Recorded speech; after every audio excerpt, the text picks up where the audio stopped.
Good evening and welcome to the Daily Voice presented by VNN. Bringing you today's top 5 Canadian news stories on April 2nd, 2025. Let's get started. Today, we're honored to be joined by Dr. Gurjit Singh Bajwa, an emergency physician, respected community leader, and longtime advocate for inclusive healthcare. Today, Dr. Bajwa joins us in his role as co-chair of the 2025 Holi Gala, Festival of Colors. It's a vibrant fundraiser supporting William Osler Health System, and this year, it's aiming higher than ever. Hello and welcome to VNN Canada Today. We are honored to have with us today Dr. Gurjit Singh Bajwa,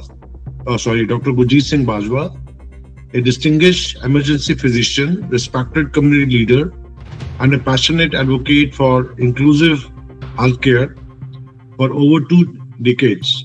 Mr. Bajwa has served as a staff physician at Etobicoke General Hospital and is widely recognized for his ongoing efforts to educate and empower the public on health matters, often doing so in both English and Punjabi. Today, Dr. Bajwa joins us his role as a co-chair of the Holi Gala committee to speak about the upcoming 2025 Holi Gala, Festival of Colors, a signature event supporting the William Osler Health System Foundation. The gala takes place on Saturday, April 5th, 2025 at Pearson Convention Center and promises to be an extraordinary evening filled with vibrant energy, live entertainment, colors, and community spirits, all for a great cause. Dr. Bajwa, thank you for joining us. Anand sir, thank you very much for having me. It's my pleasure to be here today. Yeah. So to begin with, could you share some insight into the history of the Holi Gala and why it has become such an important event for the William Osler Health System Foundation and the broader community? Anand sir, this is the 12th annual celebration of this festival. It began as a very, very small event in which we used to raise maybe $50,000, $60,000 at the first year. That's when we started. It has grown with the help of our community, with the help of our sponsors and our donors, to a very big event. In fact, in the South Asian community, in the hospital sector, it is now considered to be the biggest fundraiser all across Canada. So we're very proud that we are able to accomplish this, but also we're very much with the support of our community. So like I said, we started off with a very small means, $50,000, to now where we're always raising about $1 million in one evening. And that's all with the help of our community. In fact, 2 years ago, we were even able to raise $3.9 million. So it's become a very, very significant event, and it's a very fun event for our community. Initially, when we started off, we had to ask people to come to the event, and now it's the opposite. Now, every year, it's always sold out, and it's always a very, very popular event in our community. No, that is true. That is true. I've been supporting this event for the last 15 years as well. So as someone who has served as a co-chair of the Holi Gala for 5 years, what initially motivated you to get involved, and how have you seen this gala evolve in scale, impact, and engagement over the time? And sir, what has happened is that this is a very important event for the hospital and this corporation to raise funds. And the reason why we need to do that is because we want to make these hospitals available to our community when they need them. So when a person needs any sort of facility, hospital healthcare, we want to make sure that it's going to be the best healthcare and not a second-tier healthcare like some other small communities. We want to make sure that when our community needs it, that it will be the best healthcare. And that can only happen with the support of our community with the support of funds. Because the government's formula is that they will not give you all of the funds. They say a certain percentage of our funds has to come from our community. If you raise the funds, then we will help you build the hospital, then we will help you equip it. So that's the reason why we need the funds from the community, is so that, for example, now, this year, just a few days ago, the Premier was at the launch of the Peel Memorial Hospital, where after 100 years, we are now building a brand new second hospital for Brampton, which is very much needed. Yes. And that was the ceremony that happened last Friday where the Premier was there. And that's the reason why we need funding in order for us to build these hospitals so our community can have them when they need them. Definitely, I agree with that. The gala has helped raise more than 8.9 million over the years. Could you tell us about some of the key initiatives and redevelopment projects the event has supported? How have these projects directly enhanced patient care and healthcare delivery in our region? And so it's actually a very exciting time for William Osler. There are very many projects happening right now. Across the province, a hospital corporation may have, in 10 or 20 years, one project. We now have 5 of them at the same time. And so what has happened is that Etobicoke General, a few years ago, got a brand new wing. Peel Memorial was torn down from the ground, built up. That was a new project that happened recently. Now what's happening is that this is becoming a research facility. That's one thing that's happening right now. Another thing is that we are becoming an academic university because now we have the Toronto Metropolitan University bring a brand new medical school to Brampton. Okay. And that's going to be affiliated with our hospitals. Our doctors will be now training new doctors to become doctors in the future. That's another major project that's happening right now. And the other thing, like I just said, was the brand new second hospital is coming to Brampton at the Peel Memorial site. And finally, it's very exciting, but Brampton Civic is now going to become a full cancer center. Oh. That brand new building where they will have radiation therapy for cancer patients is coming up in a few years. The plans have already been approved. And these are some of the reasons why we need the funding of the community, so that when a patient has cancer or for any problem, they don't have to go downtown. They don't have to go down to Mississauga to get their treatment, right? How much inconvenience is it for our patients to travel an hour away just to get treatment when they can get it in their backyard? So these are some of the projects that are coming up, and we're very excited about this, and we're so happy to have our community support us with their funding. Oh, this is really exciting, and it's really very nice in terms of healthcare for the Bramptonians. Next thing I just wanted to ask you, every year the Holi Gala sets new benchmarks. In your view, what makes this such a successful and anticipated fundraiser, and what continues to drive its momentum and popularity among both donors and the community? And Sab, what has happened over the years is that we have a very engaged committee.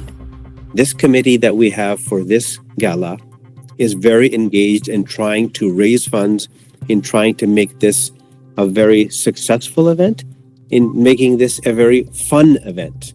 So it's very lively, good music, good entertainment. We always try to get some very good singing stars to come perform for us.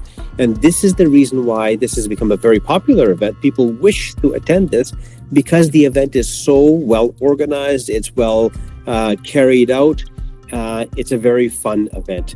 And so we are happy that our community is engaged, our committee is engaged, and our hospital works with us in order to get all of this done. So, Anand Sab, I'm very pleased to say that people like you, people in our community are very much engaged and help us out in order to make this a very, very successful and popular event. Definitely. We always wish to help these kind of projects and the events and, opportunities also, which does help Bramptonians for their healthcare and other treatments. Next thing I want to ask you, this year the goal is ambitious to raise 1 million in support of the foundation's most visionary capital campaign yet, including building Brampton's new hospital, which you just shared that information.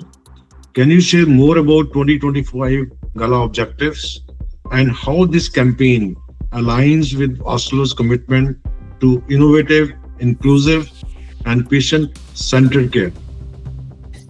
And so this particular event, like I said, every year we try to raise about $1 million. And that $1 million goes a long way in order to help us achieve our fundraising goals. And these goals are very ambitious. And the goals are very, very expensive. That new cancer center is going to be very expensive. That new building at the New Peel Memorial site will be very, very expensive. These are hundreds of millions of dollars of projects. And that's the reason why this is one of the events that Osler carries out. There are other events as well, but this is one of the events that helps Osler achieve its long-term fundraising goal so that we can build better for our community when they need it. Our community, and any community, whenever they need a hospital or any health care, they don't go far. They don't go to the hospitals downtown. They go to their local hospital. That's the reason why we want to make our local hospitals the best possible. And how we do that is with fundraising and community support and with people like you. Thank you. Oh, that's really great. Definitely, this is an inclusive event which also involve community at large and most of the professionals, people like you, Mr. Bajwa. And finally, looking at what is your vision for the future of the Holi Gala and the lasting legacy you hope it continues to build for the William Osler health system and the communities itself. And Sab, whether I'm here as the co-chair or whether it's somebody else in the future, what the goal is to make this a very, very popular event, a very fun event, an event that our community members really, really want to attend. So I hope that the legacy will be that this is going to be a long-lasting fun event in which we can raise not 1 million, but maybe 2 or 3 million in the future. Yeah. And so, but again, all of that happens with the vision of the hospital, with the support of our community, with the support of our media members, such as you, because these things are necessary to spread to our community in order for our community to be able to attend these events. So I hope that will be the legacy of this event in the future. Definitely, Dr. Gurjit Bajwa. We are really honored you came and you have spoken about not only this event, also about so many other things in terms of the new buildings and new hospital building and new centers for the cancer and otherwise. So I'm really pleased and I'm happy to host you today for this interview. Thank you, Dr. Bajwa. Nansad, thank you very much for having me. I'm very much pleased to be here. Thank you. Thank you. Breaking news from Washington. US President Donald Trump has officially announced a sweeping 25% tariff on all foreign-made vehicles, taking effect at midnight. Calling it America's Declaration of Economic Independence, Trump unveiled the policy from the White House Rose Garden, blaming countries like China, Japan, and the EU for what he calls unfair trade practices.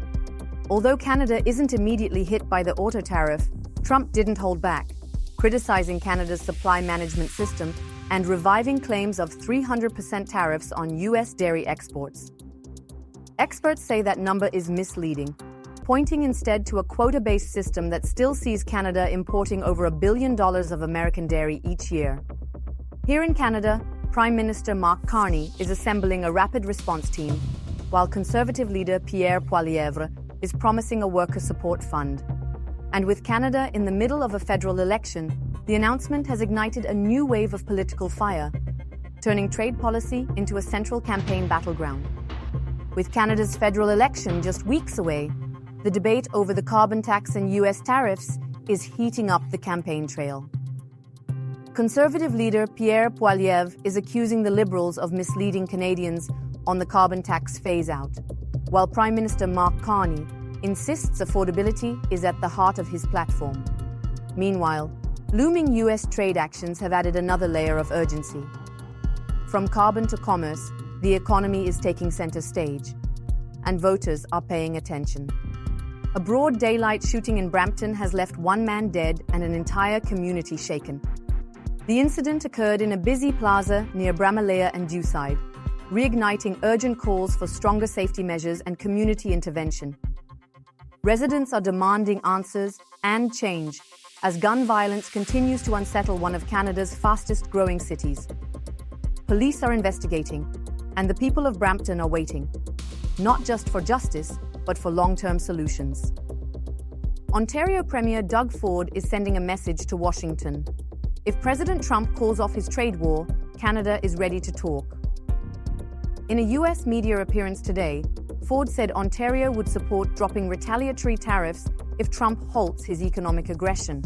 While Ford emphasized that the final decision lies with Ottawa, his remarks suggest a possible off-ramp in the ongoing trade battle. But with Trump expected to announce even more tariffs this week, will diplomacy win out? Or is this just the calm before another economic storm? That's all for today's top stories. Thank you for joining us on The Daily Voice, presented by VNN. Stay informed, stay engaged, and we'll see you next time.